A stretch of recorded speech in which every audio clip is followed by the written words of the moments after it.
Hello and welcome back to the channel. Thank you for joining me in another of my wonderful interviews. Haven't done any interviews for a while. I've been busy with other bits and pieces, as you know. But every now and again, up comes an interesting, fascinating subject that needs to be talked about. And when I've got time, we like to put them out on the channel. And this one I think you might find very interesting. Now, I want to do a little disclaimer at the front end of this because knowing a little bit about the subject, and we're going to delve in a little bit more, this is to do very much with the legal side of things. And as you know, that I have been looking at the lawful side of things. And in my humble opinion, there are sort of two jurisdictions which you stand in, and I'm very much on the lawful side. However, it is very useful to know what their rules are that they have to play by, so that it doesn't really matter which side of the fence you happen to be on. It's very interesting and necessary to be able to bring them account to the rules that they have signed up to. That little disclaimer said, of course, this is for entertainment purposes only, but you take that as you so wish. My guest today is Charles from Willoughby Genius. We're going to find out what that is and how that could be of help to you. And Charles joins me now. Hello, Charles. Hello, Richard. Great to be here.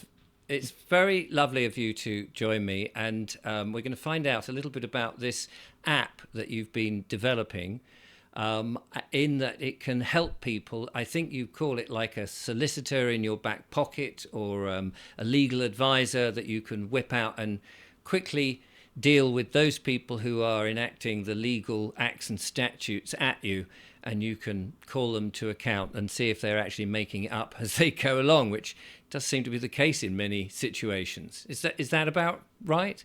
It is about right. Yes, I make you 100% on that. The only thing is, I'd say that we can't say that we are a legal advisor, because that means that we're giving out legal advice. What it is a legal assistant, which pulls the information forward and it gives you the relevant information on what the acts, statutes, and what your rights are, etc.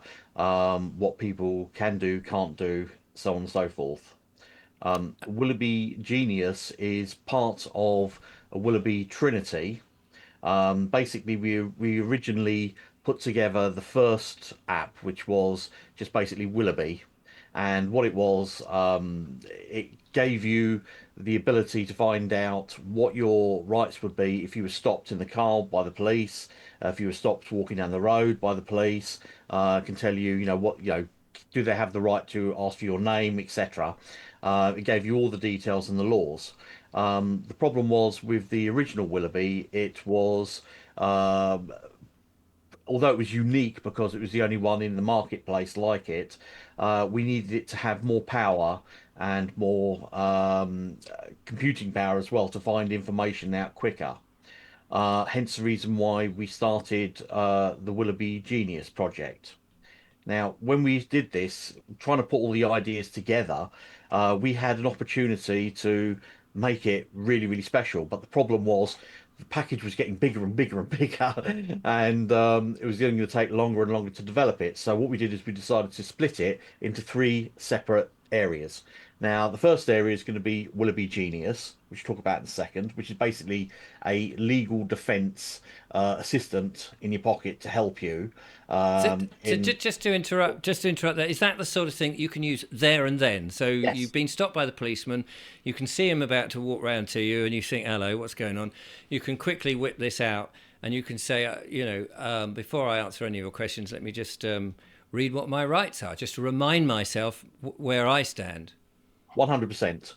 That is exactly, and I'll explain how it actually works because it makes life even easier than that. But that's Willoughby Genius. The second one is Professor Willoughby, which is a document analyzer. So if you've been sent a legal document, or you're writing a legal document, or you've got one through the post, you basically take a photograph of it, or you just upload the PDF or the doc itself to it, and it'll actually run it through five legal dictionaries simultaneously. That's the Black's Law Fourth Edition, Jowett's, Halsbury, Osborne, and Oxford Quick Reference. Once it Wow. goes through those, it then goes for a summary summary brain cell, as it were, which gives a sixth version, which is a combination of all of them, and it's then passed over to Professor Willoughby, and Professor Willoughby is then on your side, as opposed to it. See, all the other AIs, such as ChatGPT, Claude, etc., they all have to take a central point. Now, well, that's one of our problems actually, because it's built directly to be on your side. It's designed to look for loopholes and angles to help you out of the situation that you're in. Now, that's basically Professor Willoughby. The other good thing about it is when it gives you all the answers of what's on that document, because when you scan it in or you input, when it ingests it, it strips all the text out and then runs it for a staging area, and then it gives you the answer. Now, the beautiful thing about this is you can actually ask it questions about what it sent to you, and it will then give you the answers back. I'll run through the core complex in a minute when I'm talking about Willoughby, but basically it's also jurisdictionally accurate as well. So if you're in America, if you're in Australia, New Zealand, England, Ireland, or Scotland, um, or Canada even, it'll give you the various ones that you're in, depending on what area. The last part of the Trinity is Willoughby Esquire. Now, Willoughby Esquire is literally a pretty much a solicitor in your pocket, because what it does is it has all the information that you need. Now, obviously, you can't use that as a compared to a regular solicitor, where he's going to be able to talk for you in court, etc., or barrister or whatever. But basically, what it does is it's more of a strategist. It will give you all the ins and outs of the different angles, etc., and it will give you ways where you can actually propose it to your legal team. Now, all of these are done on like a monthly contract. Now, obviously, the Willoughby Esquire is obviously a little bit more expensive, because obviously it's the top end model. Now, with that one, because it's got access to all the precedents, all of the case laws, all of the laws, etc., it can find information very, very quickly and help you with building a strategy on how to deal the case forward. But that's going to be available beginning part of next year. Professor Willoughby will be ready in about 4 to 6 weeks. But currently, at the moment, we have on the market Willoughby Genius. Willoughby Genius Right. is, as you were saying about, should you be in a situation of crisis, so the police stop you walking down the road or driving or whatever, you pull your phone out, click on the app, and you can either just type in the what prompt that you need, so car stop prompt if they've stopped you in a car, or you can hit the microphone one and say car stop prompt, or you can just basically go to the crisis prompts, and they're all listed there, and you just touch the button and it sends it immediately. Within a few seconds back, it comes back to you, and you've got the prompt. If you then want to ask it further details, etc., you can, but the prompt itself is normally sufficient. So, for argument's sake, let's say you're driving down the road and a policeman stops you, it'll tell you that under the Road Traffic Act number 163, the police can stop any vehicle that's driving down the road, and they have the ability to do that. Then says under 164, they're able to ask for your driving license and your date of birth if you so wish. And obviously 165 tells you about if they can't find your insurance details, they have the ability to take the car from you, right? If you're on the public highway, in that, and it gives you all those information, but it tells you what the prompts are, what you have to say, what you don't have to say, so on and so forth.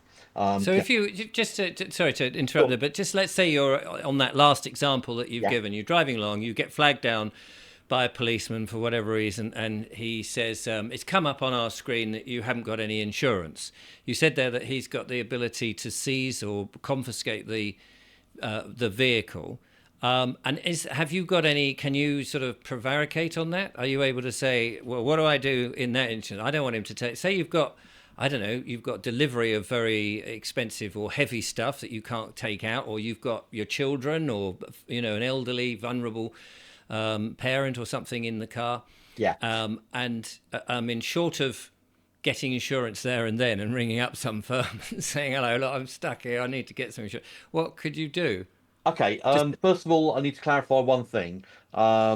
This is not about trying to break all the laws. Now, there is the argument which always talks about whether you're traveling or whether you are driving. Hmm. Obviously, if you're driving, it means you're doing something for business. Right. If you're traveling, it means you're just going from A to B in your conveyance as opposed to a motor vehicle. Because once again, motor vehicle, if you look it up in the dictionaries, it'll say that it's something to do with commerce.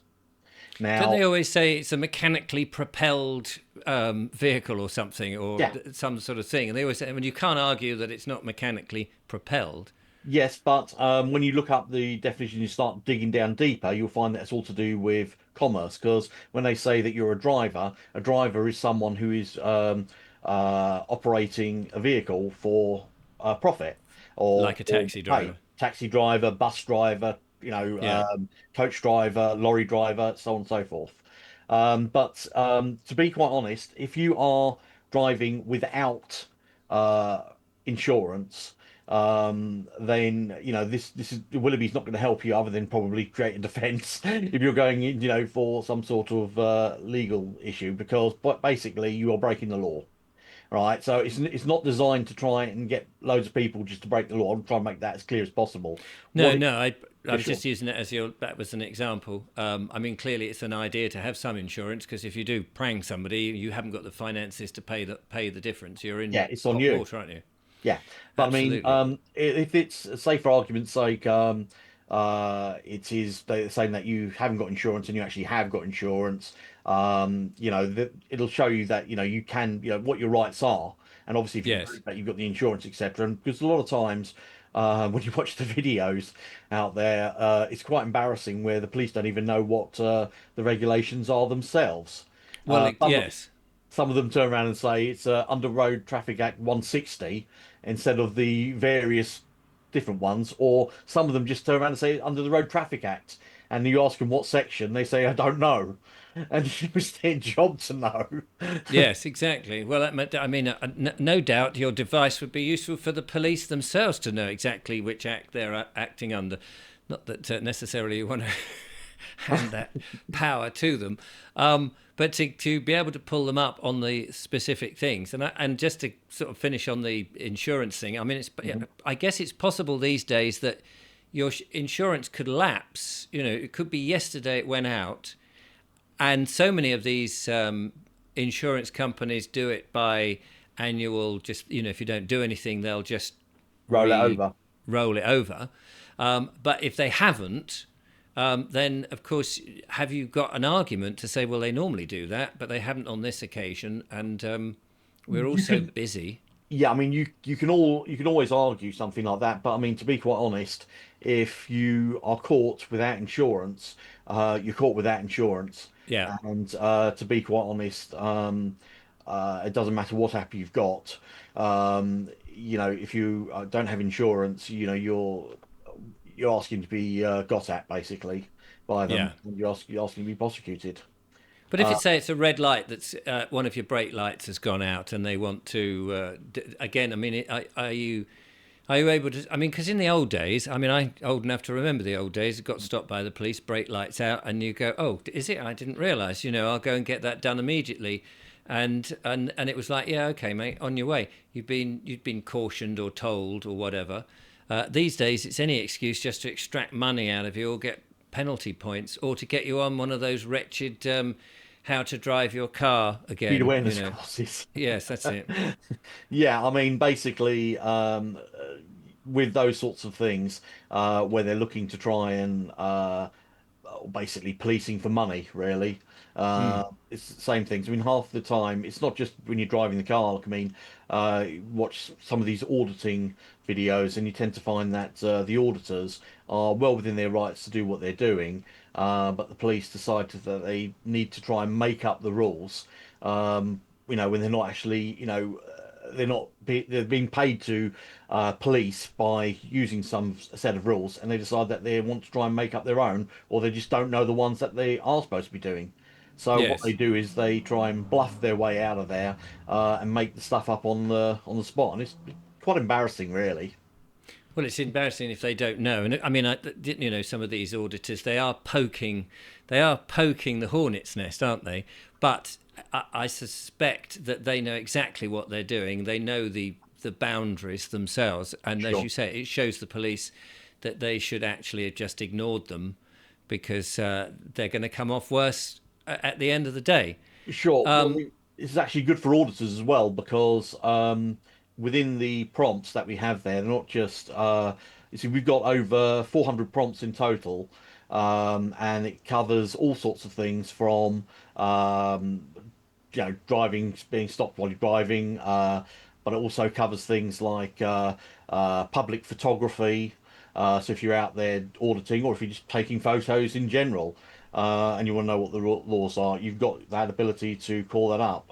If you have bailiffs knocking on your door, or any type of debt collections or anything like that, council tax, what are your issues with that?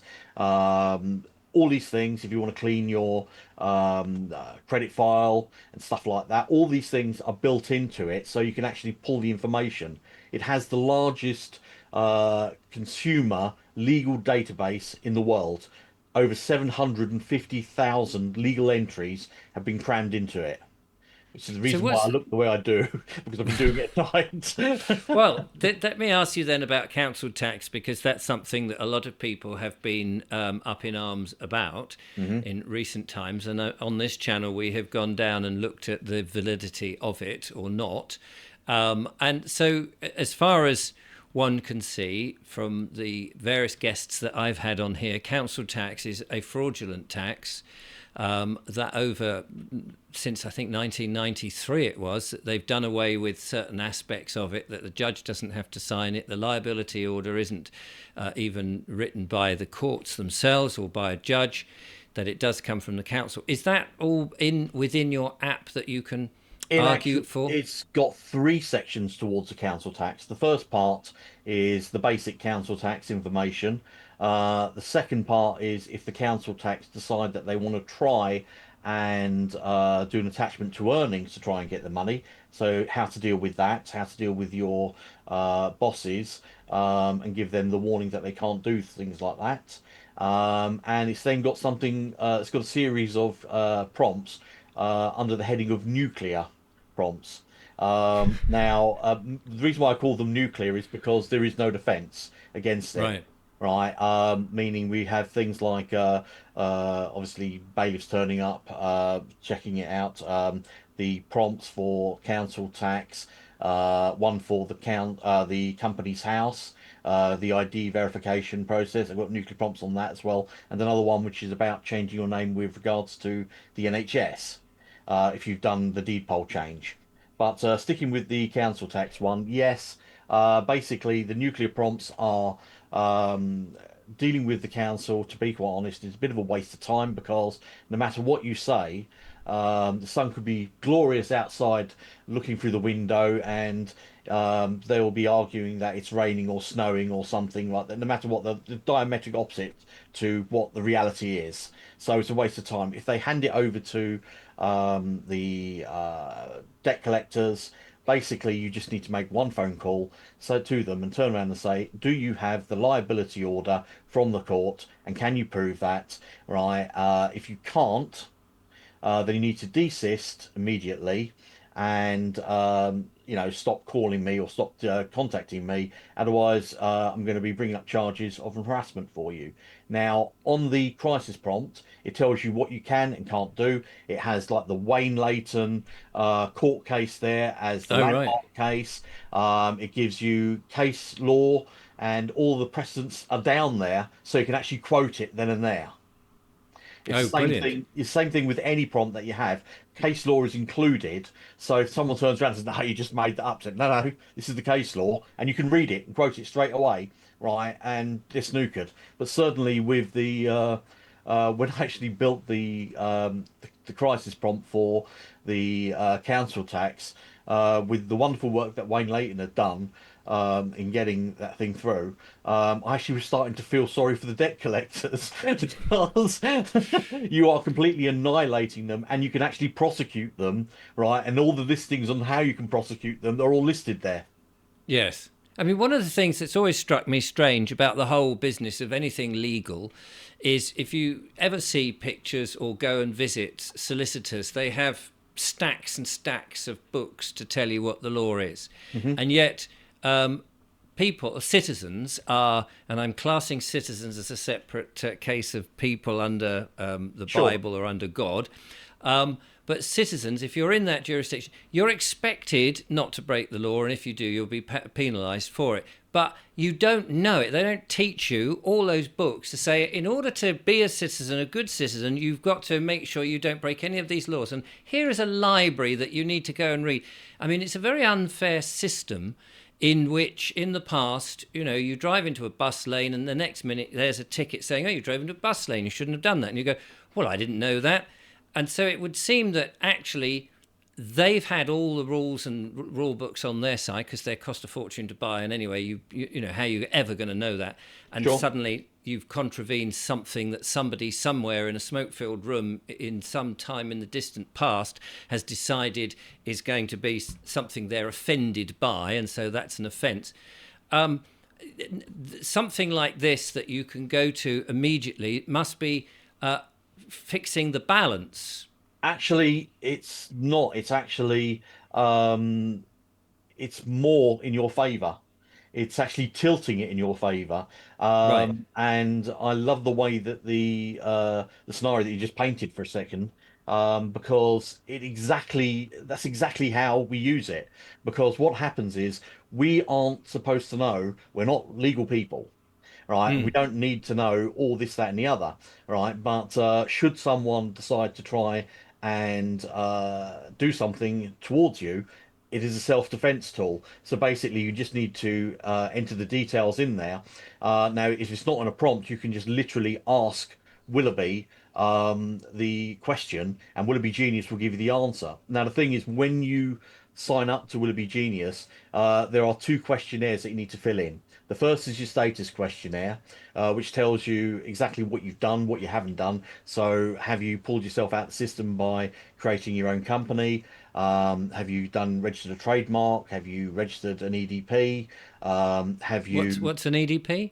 enrolled deed poll so that All your right. Yeah. name is written correctly, so that you're able to do things such as securing your house so that you actually own the house and that people can't put liens on your house or charges on your house, because it actually identifies you as an individual and not a company.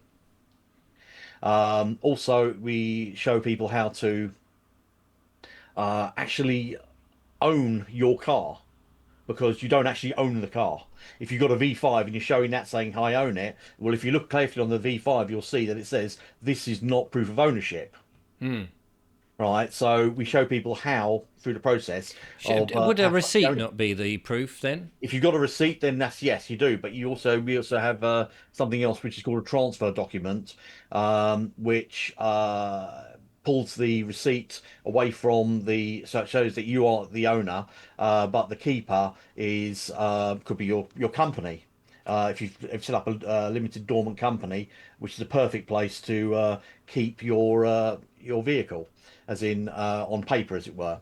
But what it does is when you go through Willoughby Genius, not only will it give you the answers about what are the laws, what aren't the laws, etc., but it also looks for the loopholes and it tells you exactly how to deal with these things and what the strengths are. It does something called a SWOT analysis, which is the strengths, the weaknesses, the opportunities, and the threats. So it looks at everything like that and it says, okay, this is where the weakness is in what someone's trying to do to you. This is where your opportunity is to overcome it. This is a threat. Watch this area, sort of thing over here. And it does all the time. Now, when you've done the questionnaire, so it tells you who it is. Also, you've got another questionnaire, which is the tariff one. So, say for argument's sake, the policeman has decided to stop you and they're asking you, okay, what are your details? If you've got a trademark and you've trademarked your name and it's written the trademark is owned by the company, you are actually in your rights to turn around and say to them, listen, I can give you my name if you want. I'm quite happy to do so. But please bear in mind that I am a registered company and my name is a registered trademark. If you want to, license my trademark, I'm happy to give you those details. It's £500 every time you write my name down, and £100 every time you say my name, because I have it written. I have the written trademark and the spoken trademark. So, would you like to go and have a chat with your sergeant to make sure that you are authorized to contract with me? Because basically, that's what they want to do. They are a Mm, corporation and they want to do business with you, but they are not openly showing that. So, right. engage them in commerce. If they want to do business with you, do it. So yes. Now you mentioned earlier that you. Hang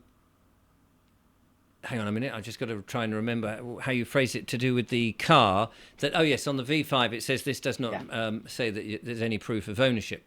If you then have a look at the so-called copy of an entry, commonly Hmm. referred to as the birth certificate, that Yeah. also says that this document cannot be used as proof as identity, Yeah. which then goes on to tell you effectively that the name that's on there has nothing to do with you. It's a Hmm. crown copyright piece of Yeah. paper that we adopt. So how does that? I mean, if you're saying, well, effectively, that's if you may as well just say that says Sherlock Holmes on it, or Dr. Watson, or some other Very fictional true. character. Then if you say, well, I'm not going to use that name because it's not me. You told me it's not me, even though I have to use that document to get a passport or a bank account or all these other ancillary things that sort of purport to be me but not be me, because they need something in commerce to deal with, and they can't deal Sure. with whatever I want to. If I wanted to call myself, I don't know, Adam, for example, Yeah. like it says in the Bible, Hmm. they you're having to agree to be the name on the birth certificate, presumably to fight all these people. You can't fight them Yeah. if you just say, well, look, my Christian name's Richard.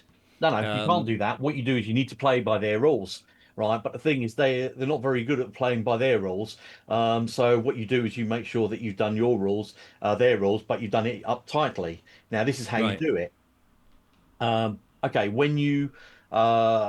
when they say that, okay, on the driving license, etc., is your implied name, the name that you were given, sort of thing, and it's all in all caps, etc. Well, then basically you need to own it.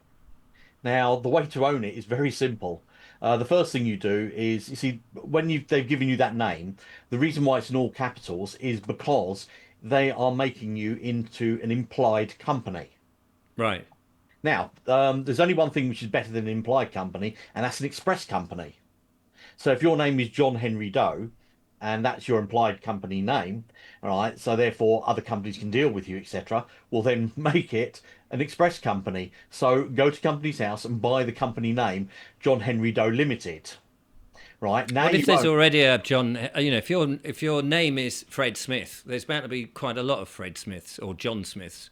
There are, and obviously there are going to be some situations where that is the issue, right?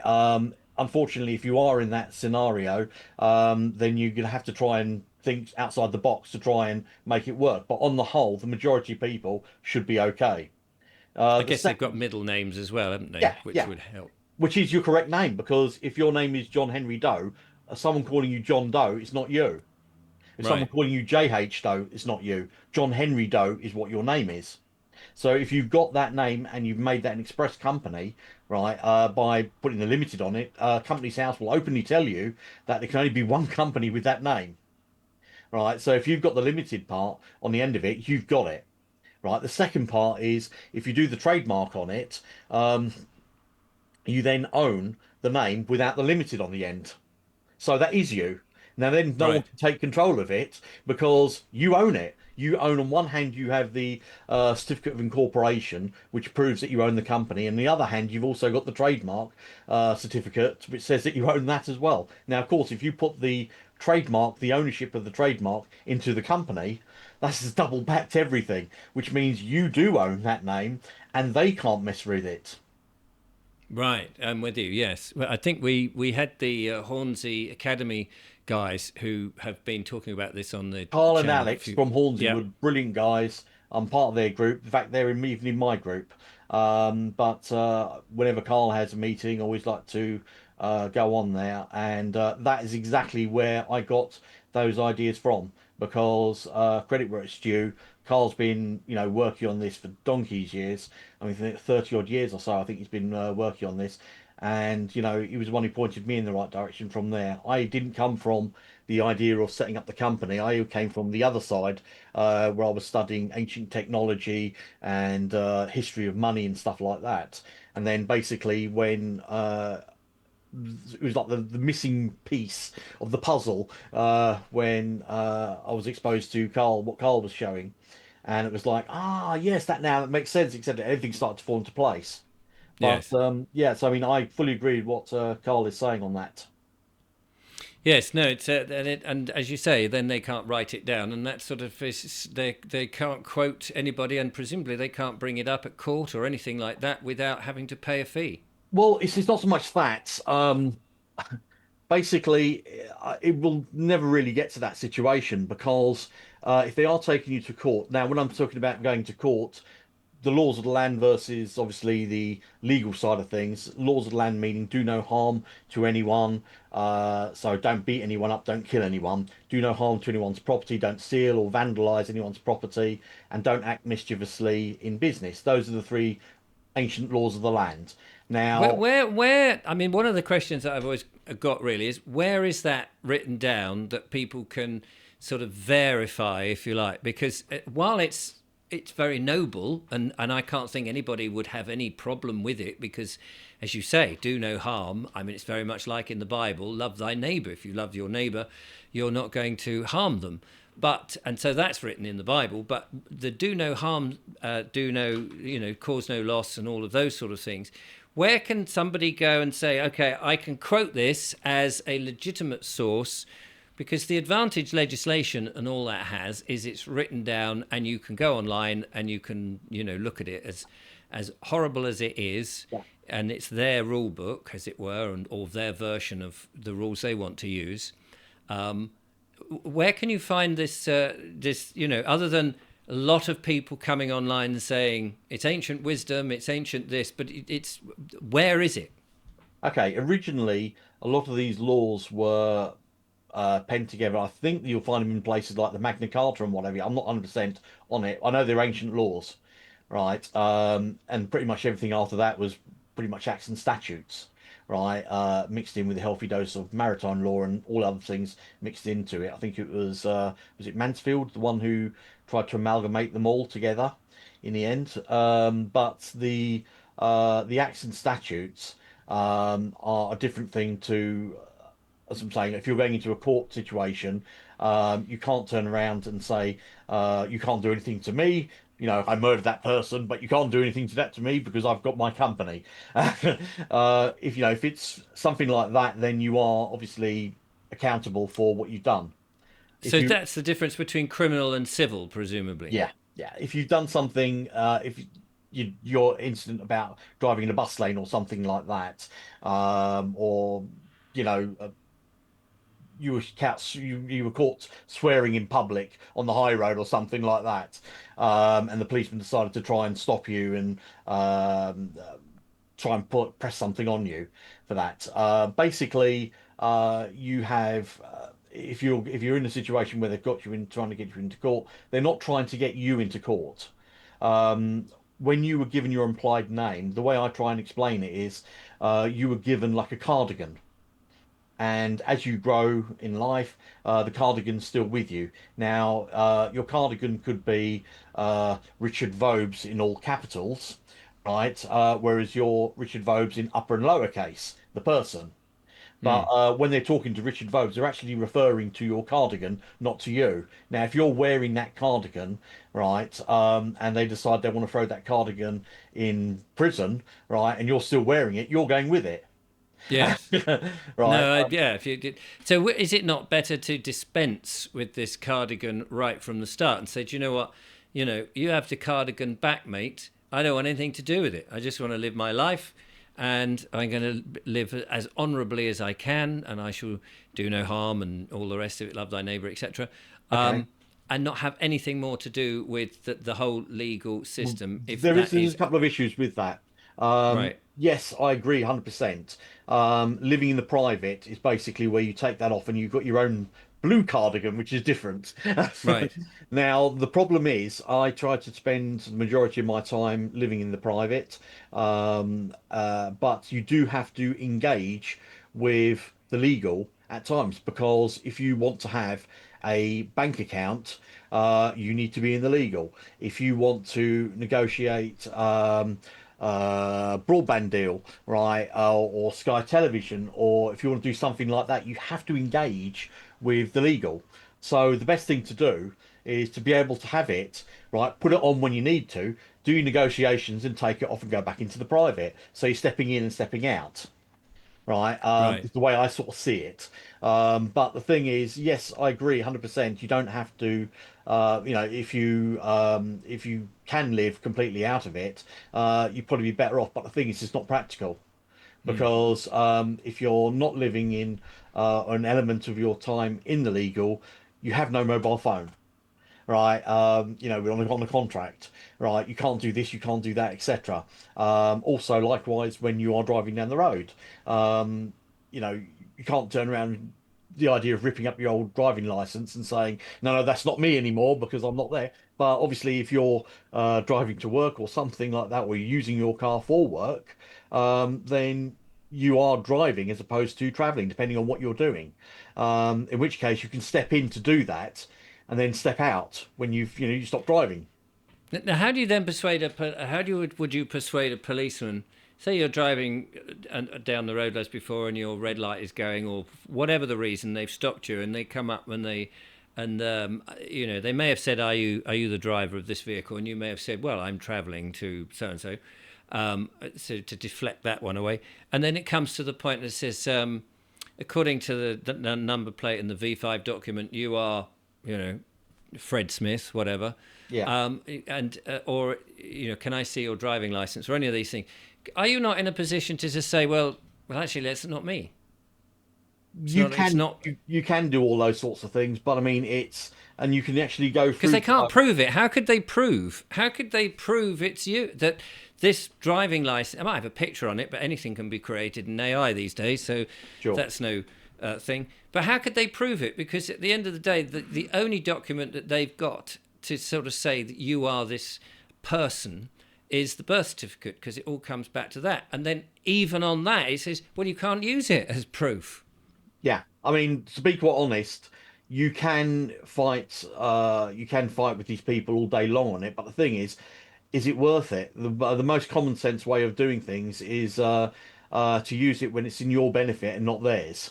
Yes, no, Because I totally agree there, and I think if you've got a pocket device that you can whip out to call them to account, as you said earlier, oh, if they you don't can. know the rules, You can, and but you the can thing say, is, sorry, when you can actually call people to account for argument's sake, it's not just you see, Willoughby Genius is a three-headed dog. Um, you have two Rottweiler heads and a Labrador, right? Now, I've got a picture of it. It's very nice. Now, the of the three heads, the first head is obviously the crisis head. So if you're in a situation where you get stopped by the police and you want to know what your rights are, you call up the prompt, and that's the first That's the first cry. That's the Rottweiler. Which is basically there gritting its teeth, growling, etc. And you know what you can do, what you can't do, and more importantly, what they can do, what they can't do. And if they right, try to overstep or overreach their authority, you can snap them back. yes, Now, and I if think they that's a very good thing. yeah, now if they snap them, if they do persist in trying to do something like this, you then bring out the second head, which is the second Rottweiler head, and that is the invoice, because built into the app is an invoice system where you've listed down what your tariffs are and what you can charge.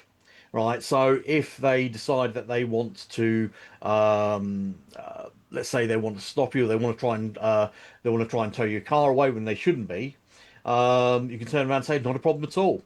If you want to do that, it's fine. You're licensing it, right? I'm going to charge you £1,000 for hire fee, and then it's £450 per day for hiring of my vehicle.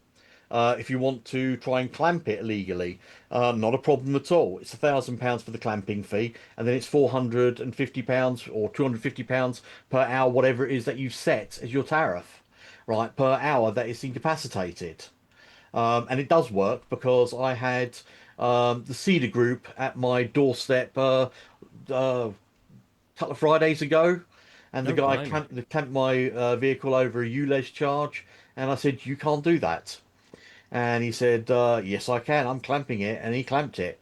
And I said, "Fine, okay. Well, you've got up to an hour. Then after that, it's going to cost you £1,000, and I'm going to charge you £250 per hour that's incapacitated."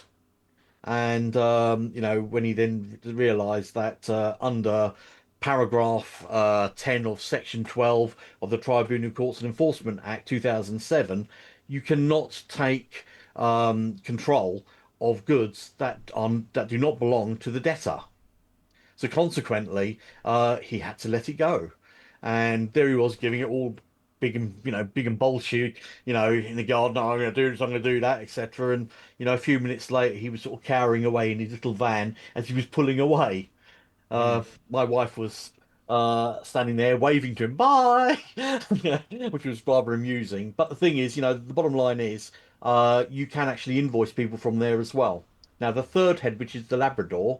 So I know you're trying to jump in. The third head, which is the Labrador, which is basically, if you want to know information, you want to know what the legal side of things are, you want to know, you want to basically try and turn Willoughby into the educational mode that it goes into. You just literally ask questions, and it will come back with the answers because it's got over 750,000 legal entries into it. It's Wow. also connected to legislation.gov. It's connected to immigration. It's connected to HMRC, Companies House, the Land Registry, pretty much every legal source out there.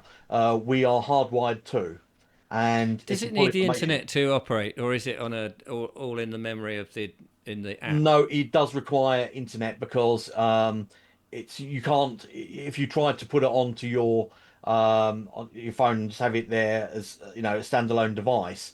First of all, the when the legislation and rules change, it wouldn't be Right. updated.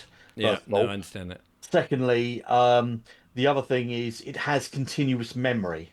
So, in other words, if you went and spoke to it, let's say for argument's sake, you're going through a divorce, okay, and you say to it, "Okay, Willoughby, I'm going through a divorce. This situation, blah blah blah," and you tell them your story, right? It's recording that and remembering it. Then 2 weeks later, you get a letter, say from your ex-partner's solicitor. You can then go in and discuss that with Willoughby, and it knows what you're talking about because it remembers the last conversation. It's then going to store the information in with that as well, so Right. that when you go back in there and start talking about divorce, it's going to start bringing all that information to you. Because when you log into it, it takes down two things. The first thing it takes down is your membership number, so it retrieves the previous conversations. The second thing it does, it finds out where you are because of the questionnaire, so it knows what jurisdiction you're looking for. Are you looking for the Right. American jurisdiction, English, Scottish, whatever, right? Yeah. So it knows where you are, so it's going to apply those regulations and legislations to the conversation. Right. So yes. So if you do get pulled over by the police or you live in an area, make sure there's some internet connection so that you can immediately deal with them. Well, if you're on your phone, if it's on your phone, it should automatically be able to do that. Because Yeah. the beautiful thing about this is, if you then decide to mention to Willoughby the following day, I got stopped again yesterday. It'll come back with, "You do realise it's the third time in 6 months that you've been pulled over for no apparent reason. Maybe we should draft a letter to send it to the police," and it will do that. It'll draft letters for Right. you. Ah, fantastic. You mentioned ULEZ with your situation. What is the situation with that then? If you drive, and I've inadvertently driven some years ago now into Bath, and they there was no signage. There was nothing. I had no idea it was a clean air zone. And then 3 months, or no, 6 months later, whatever, I had a bloke knocking on the door. demanding money from me. I had no idea what it was about, and he wanted 500 quid for driving into Bath. I thought, the paves were not. It's Portland stone, I think, in Bath, not gold. But he wanted his 500 quid. He didn't get it. Fortunately, I had divine intervention that day, which that's a story I won't bore you with. But I remember the story. Oh, did you? Yeah. And the police, the scruffiest police I've ever seen, turned up. 3 of them in 3 cars to get this poor ill man. At the time, I was very ill. To get 500 quid out of him, it was just outrageous. But anyway, I needed to go through that to appreciate what it was like, and it certainly taught me what more vulnerable people are like. But the whole ULEZ thing, driving into place, I could understand. You go over Dartford Bridge. There's plenty of signage there. Yeah. You've got time to pay it, etc. But with the way I did, and I guess some areas of London or other these towns where you've got all of that. You may not know it. Can you fight it with your app? I'm sure this would be a clincher for a lot of people. Well, you don't even really need to do that, to be quite honest, because if you follow the foundation system that I have on my Discord, there are ways. Now, I'm not saying that I do this online so that everyone knows this. I'm just putting it out there. Basically, Richard, when you sign for your driving license, you sign to state that you will abide by the Road Traffic Act, correct? Yeah.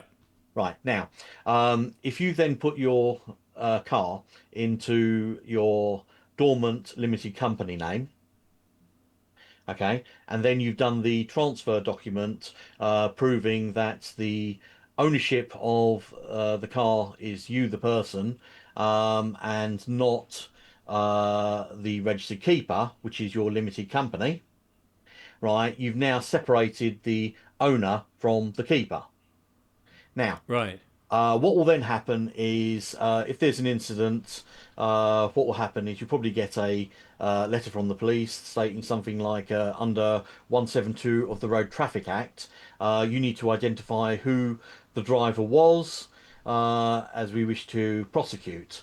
And under the Road Traffic Act 172, failure to do so, you could be fined £1,000 and receive 6 penalty points on the licence. Now, they are writing to the company. Now, did the company sign for a driving licence? No.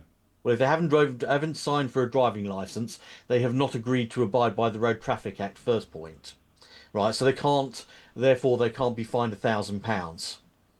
Right, also they can't be given 6 penalty points on a driving licence that the company doesn't have. Right, yes. Now, is it... Yeah, sorry. They can't then come around and try and say, okay, well, in that case, the car is owned by the company, right? Therefore, the car has got the debt, or the company has a debt. Therefore, we're going to take the car. Well, they can't because it's not owned by the company. Right. Now, that's their rules. Yeah. They're the ones who made those rules, and unfortunately, it can be manoeuvred, shall we Well, that's it. I mean, it's their fault for making the rules, and all you're doing is in enforcing the rules they've made. It's just they didn't expect you to do that, I suspect. Exactly, and that works for a number of issues. I won't go into them online, but Right. You can Yes. pretty much work them out exactly what they are. The interesting that you say that when you get a driving license, you've signed up to the agree to the Road Traffic Act. Is that not similar to when you sign for, I don't know, terms and conditions for your, say, electricity or your gas, and then they change those terms and conditions, or the Road Traffic Act has new acts? I signed up in 1979 when I passed my test and got my driving licence.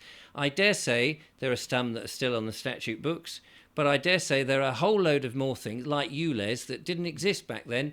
Surely I signed at a point in time in which subsequent stuff, unless I agree with it, and I still have the green form, and I still drive on my green form from back in 1979, which does amaze people because there's no picture on it or any of this stuff, and they go, how do you get away with it? I said, well, I don't need to change it until I think 2030 something, so I'm all right for a little bit longer, probably until I'm dead.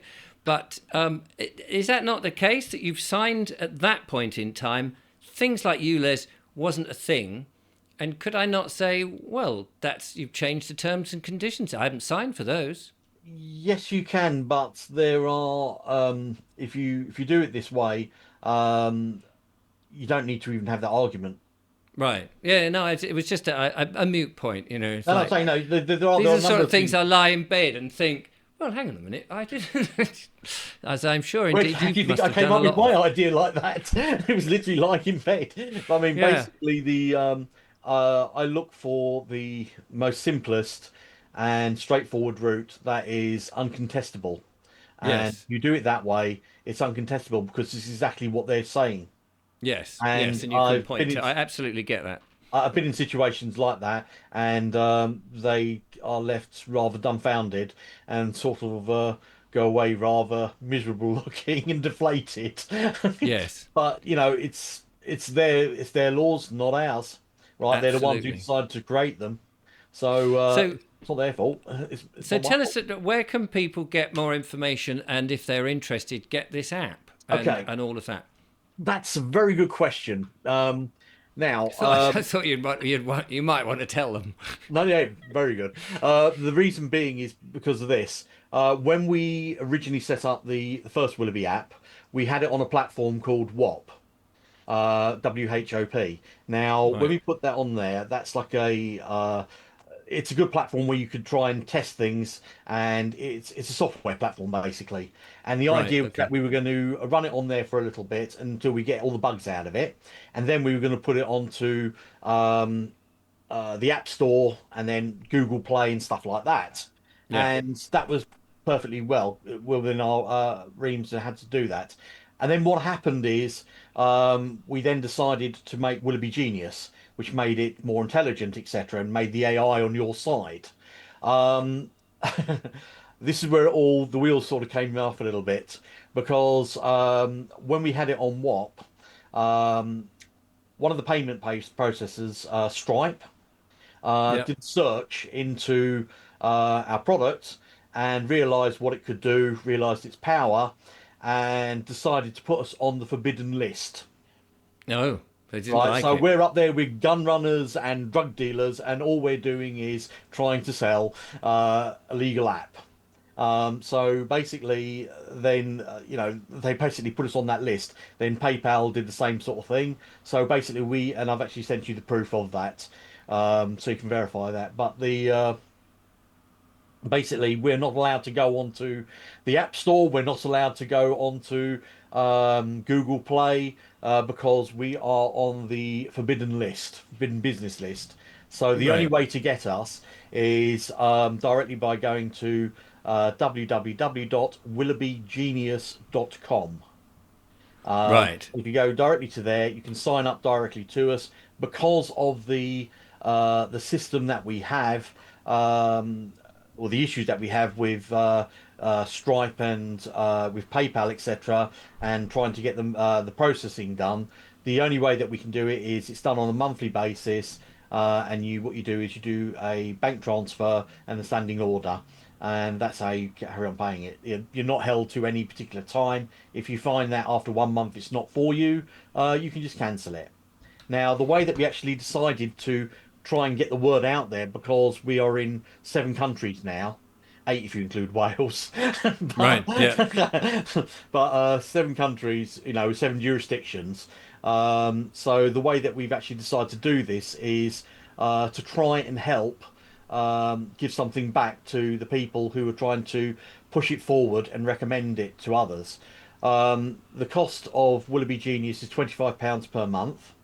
But what we do is, if you recommend someone and they sign up to the app, every month that they're in, you will actually get £5 back from that person. So if you get 5 people to sign up, you're actually paying this for yourself. You're paying at £25, but you're getting £25 back in from us. When you hit 10 people that have signed up, we give you the app for free, and you still get your £5, so you get £50 on top of it. oh wow, okay, So it's like a multi-level system where what we're doing is we're trying to get the information out there, and also at the same time we know that obviously the type of people that are into this sort of thing, same as obviously the people that you talk to, are conscientious people, etc. And a lot of them will do unsold things to try and help others get through. I think it's only fair that we try and give them something a little bit back as well, right? Well, So that's what very we good. do Yeah, is and that's if you good of recommend you. someone, we'll help you back as well. And of course, they're helping. And the whole thing is very, very symbiotic all the way along the road, because you're helping Yes. others, and you're getting something back in return, which is nice. Yeah, well, it makes a change, isn't it? That because that's a little bit of loyalty there, which you don't get with very many companies these days that you might have been with for years and years and years, and then suddenly you find, oh, all the discounted stuff is for the new people, the people who've been with you for 25, 30 years. Oh no, you're on you're the duff idiots who stayed with us, Well, as there's you find with utility companies. very much so. But I mean, the way that I've tried to do it is when the new products come out as well, there's something there for them as well. So, for argument's sake, the Willoughby Genius is £25 a month. If you're looking to take on the Professor Willoughby when that comes out, that's going to be £50 a month, and the Willoughby Esquire is £200 a month. But if you are going through it's called the Willoughby Partnership Program, where you're actually helping others and recommending people, etc. Well, what happens is when you've actually recommended 10 people, I said you get the software for free. When you've recommended 15 people, right, not only do you get the software for free still, but also you get £75 as opposed to the 50, plus you get Willoughby, Professor Willoughby as well. So you get the two softwares. And then when you Right, get to 20, you get all three, which is right, okay. £275, right, a month you wouldn't have to be paying, right, and you've got that permanently, right. So you've got the £275 from there, plus we're giving you an extra £100 per month every month. So I mean, even if I mean the cynic in me here, or the strapped for cash rather in me, might just say, look, if you've got this legal battle coming up, and you know that you may end up spending 500 or 600 quid on something, for 2 or 3 months of utilising at £25 a month, and you may save that 500 quid. Completely. You've tested the system, haven't you? You've saved money. You can then recommend it to others who might be in a similar situation, and they save money. And so because at first when you think, crikey, 50 quid or 200 quid, it sounds a hell of a lot of money. But when you're talking about legal matters, we know that legal matters is just a license to print money Well, from their point of view. we worked it out. The idea of the Willoughby Esquire it's £200 a month. Now, obviously, unless you're a company, you're not going to be looking to try and spend that sort of money every month because, first of all, you No. won't need it.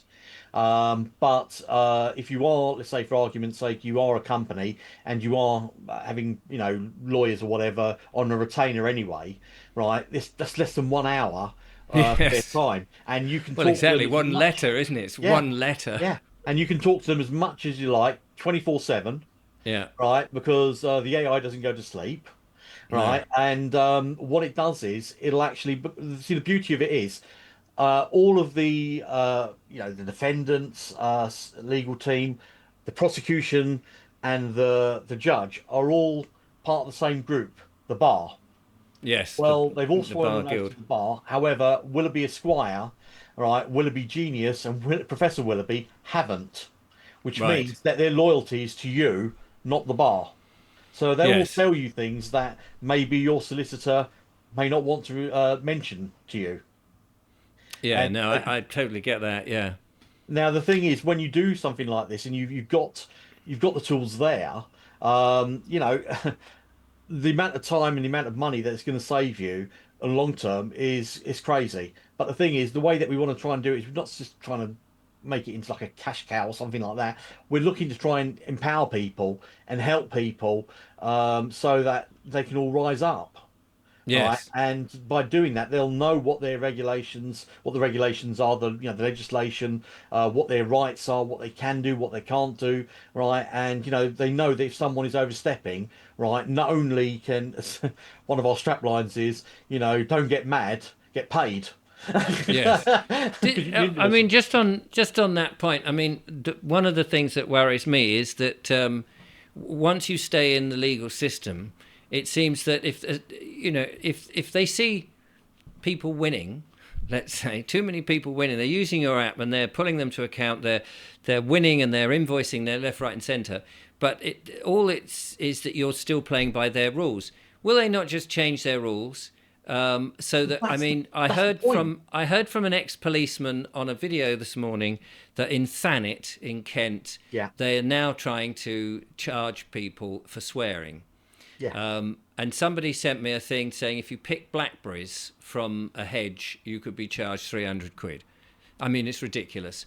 But if it's in their legal system, I mean, ultimately, it seems then they just change the rules so that even if you've got an app that says, well, your rights have now changed, you can't pick blackberries without paying 300 quid, or you can't use a swear, or you can't tell someone to piss off without, because it's now a legal term. Does that not, are we not in the point where all they do is they just change the rules and that we still have to run by those rules if we remain Yes, a citizen? yes and no. However, one of the things about it is we want to try and bring change in.